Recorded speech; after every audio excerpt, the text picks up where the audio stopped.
for the spring harvest to really blossom up. Tapos sabi po dito, ngunit sinasabi ko sa inyo, anihan na. So ang ginagamit po ng Panginoon in His analogy to bring forth a spiritual message ay yung mga kaluluwa and its comparison sa mga spring harvest. Dahil ang mga Hudyo, and especially mga mga nagsasaka or the farmers, they understood kung kailan po yung panahon ng anihan, harvest time we could say. And they knew this by months, they knew this by means of yung resulta at bunga ng bawat harvest na nakikita po nila. But nevertheless, God relates this, nirelate po ng ating Panginoon yung panahon ng anihan ng mga kaluluwa sa panahon po ng anihan ng mga spring harvest, we could say. And therefore, dahil alam po ng mga farmers, alam din po ng mga alagad ng Diyos, kung kailan na po ready yung bunga para anihin na po, they should also be aware that the souls of men were ready na po na i-harvest. And in the context of John chapter 4, ang tinutumbok po ni Cristo po dito ay yung mga Samaritano. Dahil tinaniman ng ating Panginoon ang Samaritana with the Word of God. At nagbunga po ito ng kaligtasan sa Samaritana. And the Bible teaches us na nung siya ay tinaniman ng salita ng Diyos, pinuntahan po niya ang kanyang bayan at doon po niya pinaalam sa kanyang bayan na nakita po niya ang Mesiyas. So yung isang tanim ng ating Panginoon, which is the Word of God, na tumanim sa puso ng Samaritana ay nagbunga po ng hindi lamang sa kaligtasan ng isang babae, pero ang buong bayan ng mga Samaritano in that chapter. Kaya sabi po ng ating Panginoon, if you're able to discern that the harvest is now ready, dapat nyo rin malaman na ready na anihin yung mga kaluluwa na lumalapit sa atin. Pero ang tanong po mga kapatid, paano po ba dapat natin anihin? How should we grab these souls of men that are in the world? Dahil hindi po natin agad na maaani ang mga kaluluwa ng mga tao kung hindi po natin sila tataniman ng salita po ng Diyos. Uulitin ko po yan. Imposible na makakuha po tayo, makahakot po tayo ng kaluluwa kung hindi po natin sila tataniman ng salita po ng Diyos. Ang sabi po dito, sa talatang, kayong mga tagapag-ani pala mula sa Diyos, at ang mga taong inaani ninyo ay bibigyan niya ng buhay na walang hanggan. Magkasama matutuwa ang nagtanim at ang nag-ani. So kitang-kita po na mismo ni Cristo kung uulitin po natin mga tagapag-ani. Pag sinabi po tagapag-ani, these are referring sa mga tao that are ready to harvest. So if we think about it, even from a farmer standpoint, hindi pwede mag-ani and that is pretty much agricultural common sense na you cannot harvest anything na hindi mo pa tinataniman. Amen? Lalo na po sa mga mahilig po magdilig ng halaman. Hindi mo makikita ang bunga ng iyong halaman, right? So you can't just have soil na walang seed. Ganyan din po ang sinasabi ng ating Panginoon pagdating po sa expect na may mga tatanggap tao palapit kay Cristo kung hindi po natin ipapangalat, ipapangaral ang mga kaluluwa with the Word of God. But we also hindi lahat ng tao sa mundo ay tatanggap, hindi po nila tatanggapin because we know according to Scripture talaga ang makakapasok sa makipot na pintuan na binabanggit po ni Cristo sa aklat ng Matthew chapter 7 and wide way. At doon po sa ay nakakapasok po doon, which is a picture of ilan lang ay sumasang-ayon sa salita ng Diyos, ilan lang ang sumasampalataya at nagtitiwala sa magandang balita ni Jesus. And sabi po doon, pero pagdating doon sa malapad at maluwang na pintuan, marami ang pumapasok po doon at marami din ang napapahamak. Which then goes to teach us that the reason why marami napapahamak at marami din ay pumapasok po doon dahil maluwag, walang disiplina, walang sumasaway, walang nire-rebuke, walang humahadlang sa kanilang masasamang pamumuhay. And therefore, dahil ayaw po nila tanggapin ang salita ng Diyos at ayaw po nila paniwalaan ang magandang balita. Therefore, marami nahuhulog sa kaparusahan. They are heading towards destruction. Kaya napakalino na tinuturo po ng Biblia sa aklat po ng Kawikaan 14, talatang 12, na may daan na parang tama sa tao. May daan na parang tama sa kanyang paningin, pero ang katapusan po nun ay kapahamakan. So there is a way that seems right unto a man, but the end thereof are the ways of destruction or the ways of death, the Bible teaches us. So for this reason, kitang-kita po natin pag tayo ho ay nagtatanim ng salita ng Diyos, which is just another way of saying, nangangaral po tayo, binabahagian po natin ang mga taong naliligaw, mga taong nahihirapan, mga taong Cristo, nagtatanim po tayo ng buto na espiritual sa kanilang buhay upang that one day magbunga po ito ng kaligtasan. Pero sabi din po ng Biblia, kung babalikan po natin, sabi po dito sa verses 36, at ang mga taong inaani ninyo ay bibigyan niya ng buhay na walang hanggan. So at the end of the day, ang trabaho po natin bilang mga Kristiyano, after natanggap po natin ang kaligtasan kay Jesucristo, pag tayo ho ay inaralan po na salita ng Diyos, pag tayo po ay tinraining ng ating Panginoon sa spiritual na bagay, tayo po ay magiging kanyang vessels, instrumento ng pagtatanim, pag-aasik, at we could even say preaching the Word of God. And that is really the job of every Christian that has been saved. Hindi lamang po siya dapat manatili na ligtas lang. Kailangan po niya ipangaral ang magandang balita. And there's a few ways of doing this. Number one, through exhortation of the Word of God. Number two, sa ating tamang pamumuhay. So when a person shares the gospel at kinambine po ito with righteous living, nagiging double effect po ang mensahe po ng Diyos, not only verbally, but as well literally and physically. Kasi pag nakikita po ng mga tao naliligaw ang yung pamumuhay at naririnig po nila ang yung magandang balita at ito po ay nagkatugma sa iyong pamumuhay at sa iyong pangangaral at identical po ito at hindi nagkakaiba. Not only nagiging convincing ang yung mensahe, pero sila ho ay naiengganyo na gayahin ang iyong ilaw na pinapakita sa pamamagitan ng banal na espiritu at tamang pamumuhay na galing po sa biyaya po ng Diyos. Pero napakahirap nga po mga kapatid na ipangaral ang magandang balita kung hindi rin po nakikita sa atin ang tamang pamumuhay. Kaya sabi po ni Pablo, kung babasahin po natin saglit po dito po tayo sa aklat ng 1 Corinto 9. 1 Corinto, Kapitulo 9, simulan po natin ang basa dito po sa talatang 27. Ito po sinasabi ng Biblia.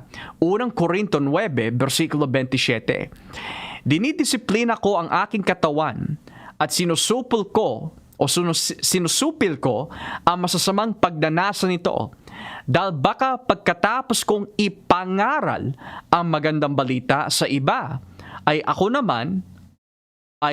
ako pa ang hindi makatanggap ng gantimpala mula sa Diyos. So ulitin ko po, dahil baka pagkatapos kong ipangaral ang magandang balita, after I have preached to others, sabi ng Biblia, ay ako pa ang hindi makatanggap ng gantimpala mula sa Diyos. So the question might be, bakit po sinabi ni Pablo that I always have to discipline myself, I always have to put under subjection yung aking desires of the flesh na masama before I preach unto others? Because he knew hindi po siya magiging epektibo in convincing men about the truth of Christ kung hindi makikita yung truth at liwanag sa kanyang buhay. So, hindi lang po tayo tanim na ng tanim o asik lang ng asik o pangaral lang ng pangaral o mangaral lang ng mangaral about the Word of God without the combination of righteous and holy living. Why? Because people will not be made convinced sa ating pinapangaral. Kaya kung babalikan po natin ang Juan 4, sabi po dito, referring po sa mga disciples, ay tatanggap ng gantimpala mula sa Diyos, the reward and blessing of God. At ang mga taong inaani ninyo ay bibigyan niya ng buhay na walang hanggan. So yung mga tao na hinahasikan po natin na salita ng Diyos, kung sila ay tatanggap, magsisisi at mananalig kay Kristo, sabi ng Biblia, sila po ay makakatanggap ng buhay na walang hanggan. Then sabi po dito, kaya ang magkasamang matutuwa ang nagtanim na salita ng Diyos at ang nag-ani. So notice how sa vineyard po ng ating Panginoon, and we must understand, ang vineyard ng ating Diyos is the world. Kasi pag sinabi po vineyard in a figurative sense, it speaks of yung mga kaluluwa dito po sa mundo na kailangan po natin anihin at taniman ng salita po ng Diyos. So there are laborers, or we could say mga workers sa vineyard ng ating Diyos, which are really mga disipulo po niya. So tulad po tayong lahat sa mga nakikinig at nanonood po ngayon, at pati rin po si Brother Josh, kung tinanggap po natin si Cristo bilang Diyos, Panginoon at tagapagligtas, technically, we are workers in His vineyard. Ang trabaho ko po ay magtanim. At pag sinabi po magtanim is to share the Word of God, to sow the Word of God. Now, wala po akong kakayanan na iligtas ang tao dahil tao lamang po ako, at wala po kapangyarihan tulad po ng Diyos upang baguhin o iligtas ang tao kahit sino man po sila. Pero ang trabaho ko lamang in the vineyard of God, in the ministry of God, is to do my part in sharing the Word. Dahil kung pinaniniwalaan po natin na ang salita po ng Diyos ay hindi po babalik na walang kabuluhan, kahit maraming hindi tumanggap, alam ko po that the Word of God will do its part and power to save some. It may not be all, pero alam ko po na ito ay makakarating sa mga pinili ng Diyos, whoever they might be. And when they hear it, sabi nga po ni Cristo sa Juan versikulo 27, kilala ko ang aking mga tupa, at naririnig nila ang aking tinig.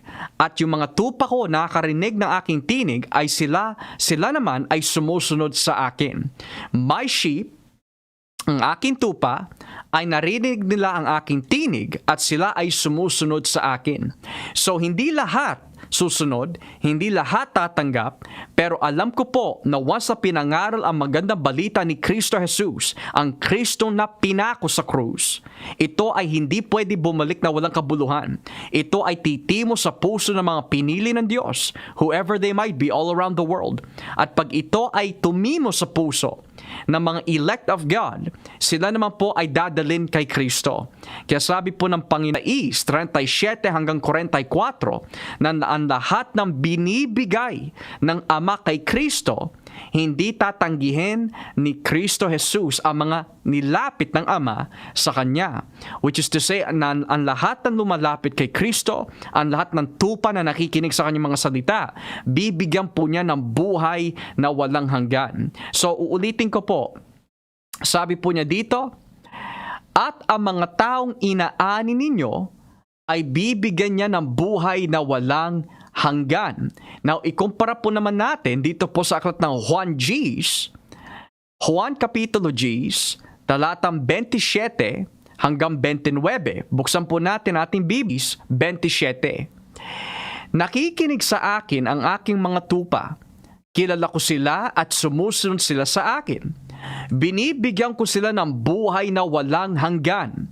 So notice that, ang lahat ng inaani ho natin na mga kaluluwa ay bibigyan po ng Diyos ng buhay na walang hanggan.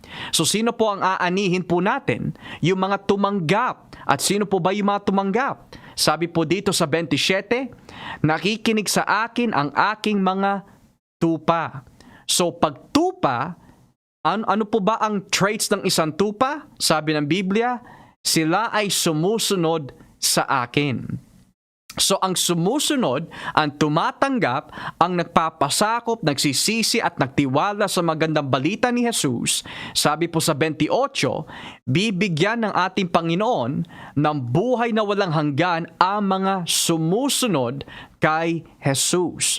Kaya pagbalik po natin dito sa Juan 4, sabi po niya, ang mga taong inaani ninyo ay bibigyan niya ng buhay na walang hanggan. So hindi lahat ng nakikinig lamang ay makakatanggap ng buhay na walang hanggan. Ang mga sumusunod ang binabanggit po dito. Dahil marami nakikinig, pero hindi lahat sumusunod. Makaiba po yan, mga kapatid. Pwede po ang isang tao makinig, pero hindi po niya sundin o sunurin yung mga napakinggan po niya na salita po ng Diyos. Tulad po ng sinabi ng ating Panginoon sa aklat po ng Mateo 13, nakakapakinig po sila, pero deep down in the spirit, hindi po sila nakarinig talaga. May mga tenga, pero hindi nakarinig. May mga mata, pero hindi nakakita. So this teaches us, not everyone who hears the word will obey the word. Kaya sabi po dito sa aklat ng Santiago Kapitulo 1, kung bubuksan po natin ating Biblia, dito po tayo sa aklat ng Santiago 1:22. Basahin po natin sa versikulo 22. Huwag lang kayong maging tagapakinig ng salita ng Diyos, kundi sundin nyo ang sinasabi nito. Uulitin ko po, verse 22. Huwag lang kayong maging tagapakinig ng salita ng Diyos, kundi sundin nyo ang sinasabi nito. Dahil kung hindi, dinadaya nyo lang ang sarili ninyo. Dahil kung nakikinig lang ang isang tao sa salita ng Diyos, pero hindi naman niya tinutupad ang sinasabi nito, katulad siya ng isang taong tumingin sa salamin, na pagkatapos makita ang ay umaalis at agad kinakalimutan ang ayos niya. Ngunit ang taong nagsasaliksik at tumutupad sa kautusan ganap na nagpapalaya at hindi takapakinig lang na nakakalimot agad, ay ang taong pagpapalain ng Diyos sa mga ginagawa niya. So kitang-kita po natin dito, mga kapatid, pinagpapala po ng Diyos, at least from a salvation point of view, ang makakatanggap lang ng buhay na walang hanggan ay yung mga nakikinig at sumusunod sa salita po ng Diyos. So we have to understand, hindi lahat ng tao na ating babahagian ay tatanggap. Pero kung sino man ang tumanggap at yun ang inaniho natin for the glory of God, yun ang bibigyan ng Diyos ng buhay na walang hanggan. So at the end of the day, ang tatanggap lang po talaga ay yung mga tupa, yung mga tunay na talagang maglilingkod po sa Diyos. Tulad po sa loob ng iglesia, paano ho natin mapapatunay na ang lahat ng pumapasok sa iglesia ay talagang Kristiyano nga? By the obedience to the Word of God. Nagpapasako po sila sa salita ng Diyos, kita po nila sa Panginoon, and you see talaga in their lives that how much they love the Lord, they're willing to sacrifice time and effort, even surrender their lives daily for the glory of God. Yan po ay bunga, yan po ang prutas, we could say, ng isang tao na talagang niligtas at binago ng Panginoon. Kahit anuman kahirapan ang kanilang harapin, kahit anuman pagsubok ng kanilang maranasan, sila pa rin ay nagpapatuloy dahil binigyan po sila ng kaloob ng pananampalataya to endure until the very end. To which sabi nga po ng Biblia sa Mateo 24, talatang 12 hanggang 14, ang manatili hanggang wakas, siya ay maliligtas. So tandaan lang po natin, mga kapatid, hindi lahat na nakakarinig ng salita ng Diyos ay tatanggap ng magandang balita. Kaya maari dumaraan po sa atin o dumarating ho sa atin yung mga panahon of discouragement where iniisip po natin, bakit ganon? Lagi ako nagtatanim, lagi naman ako nag-aasik, lagi naman ako nangangaral, nagbibigay ng Word of God sa aking mga katrabaho, sa aking pamilya, sa aking mga kaibigan, pero it's as if parang wala nangyayari. Madalas tinatanggihan nila, madalas hindi sila nakikinig, madalas pinagtatawanan nila ang aking sinasabi. And we have to face the reality, mga kapatid. Kung si Cristo nga hindi tinanggap ng kanyang pamilya nung una ang kanyang mga sinasabi, at siya po ay tinawag na crazy ng kanyang mga kamag-anak, at siya rin ay inusig ng mga reliyosong Hudyo sa panahon po na yon. Sabi nga po ni Cristo sa Mateo 10, kung ang iyong master ay dumaan sa mga ganitong klaseng paghihirap, ganun din ang mga susunod sa kanyang master. If the master has gone through these things, sabi ni Cristo, as well the servants will also go through them all. Because as the master is persecuted and ridiculed at times, ganun din ang mga sumusunod sa Panginoon. So, if Christ suffered these things, we will suffer these things also.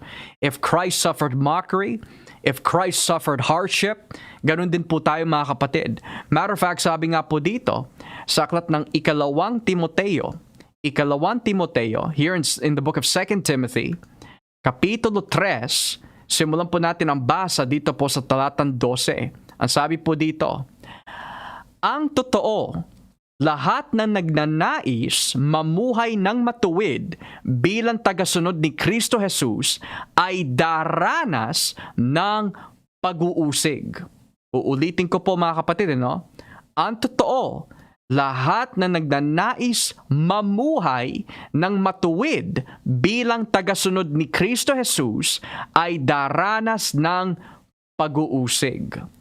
So this teaches us, those who live for godliness, those who desire to live for Christ, will suffer persecution. Whether that be in the form of mockery, whether that be in the form of a physical aggression, whether that be in the form of heresy, personal, spiritual, you name it. Persecution comes in different types of forms. Pero yan ang price that we must pay to suffer with Christ. Pero nevertheless, sabi naman po ng Biblia na despite na marami po tayong paghihirap nararanasin, marami po tayong mga pag-uusip na dadaanan, pero ito naman ang pangako ng Diyos sa ating mga journey and adventure, we could say, ng pag-uusig. Sabi po dito, sa aklat ng Roma 8, dito po tayo sa aklat ng Roma, Kapitulo 8, versikulo 18. Ito po sinasabi, para sa akin, ang mga paghihirap sa buhay na ito ay hindi mahahambing o maihahambing sa napakagandang kalagayan na mapapasa atin balang araw. Maging ang buong nilikha ay sabik na naghihintay na ihayag ng Diyos ang mga anak niya. Sapagkat ang lahat na nilikha ng Diyos ay hindi nakakaabot sa layunin para sa kanila. Nangyari ito hindi dahil sa gusto nila, kundi dahil ito ang gusto ng Diyos. Pero may pag-asa pa. Dahil palalayain din niya ang buong nilikha mula sa kabulukang umaalipin dito at makasama rin sa napakagandang kalagayan ng mga anak ng Diyos. Kaya kung isiskip po natin dito sa talatang 28, alam natin na sa lahat ng bagay, gumagawa ang Diyos para sa ikabubuti ng mga umiibig sa Kanya, na Kanyang tinawag ayon sa Kanyang layunin. Amen? So, despite the fact na may pag-uusig, may paghihirap na pinagdadaanan at nararanasan ng mga tunay na tupa at Kristiyano, nevertheless, sabi po ng Biblia, ang lahat na nangyayari sa atin, hinayaan ng Diyos na mapangyari, ginawa ng Diyos na mapangyari ho ito para sa atin ikabubuti. So all things, ang lahat ng paghihirap, ang lahat ng trahedya, ang lahat ng pag-uusib, all these things that are mentioned in Romans 8, that starts in verse 18 and finishes off all the way to verse 39, all things work out good. It may not feel good, it may not look good, it may not seem good right now. Pero, sabi ng Biblia, ang pangako ng Diyos, God is working it all out for our good. Pero ito po ba ay para sa lahat ng tao? Sabi ng Biblia, para lang sa mga umiibig sa Kanya. Some might ask the question, bakit? Napaka-unfair naman ng Diyos. Bakit He's only creating a good plan lamang sa mga umiibig sa Kanya? Well, if you think about it, mga kapatid, kung ang tao ayaw sumunod sa Diyos, kung ang tao ayaw magmahal sa Diyos, kung ang tao ay hindi niya ninanais na hanapin ng Diyos, sundin ng Diyos, magpasakop sa Diyos, why do we think that good plans are for that person? But rather, if you hate God, you don't love God, you don't want to obey God, what makes you think you deserve a good plan from God? Sabi nga po dito, sa aklat ng Galatia 6, Galatia Kapitulo 6, buksan po natin ating Biblia sa Galatia Kapitulo 6, talatang 7, sabi po dito, huwag ninyong linlangin ang iyong sarili. Ang Diyos ay hindi madadaya ninuman. Kung ano ang itinanim ng tao, iyon din ang kanyang aanihin. Kung ang ninanasan ng laman ang sinusunod ng isang tao, kamatayan ang aanihin niya. Pero kung ang banal na espiritu ang sinusunod ng isang tao, which is just another way of saying obeying the will of God, matatanggap niya mula sa espiritu ang buhay na walang hanggan. Kaya huwag tayo magsasawa sa paggawa ng mabuti dahil sa tamang panahon, matatanggap natin ang ating gantimpala kung hindi tayo susuko. Amen? So we see here, huwag po tayo magsasawa paglingkuran ng Diyos. Huwag po tayo magsasawa na manalangin. Huwag po tayo magsasawa sa pag-asik ng magandang balita. Huwag po tayo magsasawa sa paggawa ng mabuti in the sense of obeying the Word of God para makita ng lahat yung liwanag at ilaw na nanggagaling kay Cristo. Huwag po tayo magsasawa na magpatawad. Huwag po tayo magsasawa na maging mabait sa ating kapwa kahit sila ay hindi nagiging mabait po sa atin. Huwag po tayo magsasawa na laging magpakumbaba sa harapan ng Diyos. Dahil sabi ng Biblia, balang araw, kung hindi po tayo susuko, aani din po tayo. What does that teach us, mga kapatid? Basta ang salita ng Diyos ay ating sinusunod at sinusundan, hindi pwede po ito bumalik o mauwi na walang kabuluhan. It will always and always harvest something good. Uulitin ko po yan. Basta salita ng Diyos ay ating sinusundan, hindi po pwede na mauwi po ito na walang kabuluhan. And it rhymes as well. And that teaches us, mga kapatid, because the Word of God is faithful, because the Word of God is true, never give up on praying. Whoever it is you're praying for, never give up in sharing. Whoever God leads you to share to. Dahil alam po natin, tanggapin man or i-reject, natupad po natin ang kalooban ng Diyos. And at the end of the day, yan pa rin po pad ang kalooban ng Diyos. Di ba yan ho ang naging nais ni Cristo? Sabi pa naman po dito sa Juan 4:34, balikan po natin. Juan 4, talatang 34, sabi po dito, sinabi ni Jesus sa kanila, ang pagkain ko ay ang pagsunod sa kalooban na nagsugo sa akin at ang pagtupad sa kanyang ipinapagawa. Uulitin ko po, ang pagkain ko ay ang pagsunod sa kalooban na nagsugo sa akin at ang pagtupad sa kanyang ipinapagawa. Mga kapatid, tanggapin man po ng tao ang salita ng Diyos o hindi, ang trabaho po natin ay matupad lamang ang kalooban ng Diyos. Again, tanggapin man po nila, pagtawanan po nila, o sila ay magsisisi, magpapakumbaba, at maglilingkod ng tapat sa Diyos. Basta tinupad po natin ang kalooban ng Ama. Yan na ho is pleasing to the sight of God. Our job is not to save people by means of trying to force them to accept the gospel because only God can save. But God uses His church as an instrument and vehicle of truth to bring salvation to all that are willing to receive it by faith and through faith alone. And that is why this evening, mga kapatid, wag po tayo susuko. Pero, wag din po tayo to lose guard, to be unaware, pero ihanda po natin lagi ang ating mga puso. Because at the end of the day, we must be truthful to ourselves according to the Word of God. Hindi lahat tatanggap, pero we can be assured sa ating pagpapagal ng salita ng Diyos, hindi po ito mauwi na walang kabuluhan. May tatanggap at tatanggap po ng kanyang magandang balita. Kaya ipagpapatuloy po natin ating pag-aaral na ito sa darating po na bukas, and I pray meron po tayo natutunan sa kanyang banal na salita, and really what the Lord wants us to understand this night. Do not give up in striving for the faith. Do not give up in defending the faith. Do not give up in what the Word of God teaches us, because hindi pwede, imposible na bumalik ang salita ng Diyos na walang kabuluhan. It is impossible for the Word of God to come back void, but rather, it is always possible, and it will always be possible, that whenever the Word of God is preached and shared and trusted upon, lagi may kabuluhan ang magiging bunga at resulta po nito. Never give up. Never give up.